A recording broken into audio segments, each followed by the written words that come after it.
So today we're going to look at a model to explain what is happening when light refracts. In physics, we often use models to explain things which are quite difficult to understand. I'm going to use a model to explain refraction. Your teacher might want to show you what we mean by a model with the perimeter institute cylinder. With refraction, what we observe is light changing direction as it enters the glass block and changing direction as it exits the glass block. We're going to explain refraction by an analogy or model. Instead of a beam of light, we're going to pretend that this is a column of soldiers marching along the road shown by this area of yellow dots. Just like this incident ray, we will make them march in this direction. In place of the two different materials that light travels through, we will pretend that the air is like a road made of tarmac or concrete, and the glass is like mud or a bog as in swamp, not as in toilet. Like the speed of light, the soldiers can march easier on tarmac than they can in the bog. The soldiers are so well trained that they can march in a straight line without disturbing their ranks or files, even when they're blindfolded. But then they come to the muddy bog and it's much more difficult to march. So here is our initial position, where the very first soldier of this marching column is about to step on the mud. So let's fast forward a few steps so that this soldier has already walked on mud, and you can see that he has covered less distance than his neighbour. You can even see here that the rank of this column is somewhat broken and it's changed direction, and so has the light. You might think that the soldier has just turned, but he stepped on the mud. One foot on the mud would cover a shorter stride than the other foot on the concrete, and even the soldier himself will be facing in a different direction. And this trend continues. More and more soldiers keep stepping onto the mud and moving slower, and this makes the whole column change direction from its original position. Now, mind you, they are so well trained soldiers that you can see that they've retained their ranks and files, but the distance or pitch has changed. And this is quite similar to what's happened with light when it changes direction from one medium to another.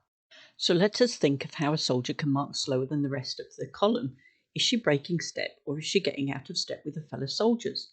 No, the soldier is still following the same beat of the drum, so the rhythm of marching has not changed, but the stride length has reduced, and hence the speed is less. The soldiers take shorter steps in the mud and thereby slow down.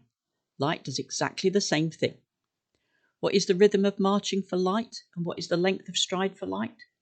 The rhythm of marching is like the frequency of light, and the length of the strides is like the wavelength of the light. Light keeps their frequency, but alters their wavelength when they get refracted as they move from one material into another, just like the soldiers. The speed of the soldiers marching will be the number of strides a soldier takes per second, multiplied by the length of each stride. In the case of light, the expression for the speed of light is the frequency multiplied by the wavelength, which exactly matches the analogy.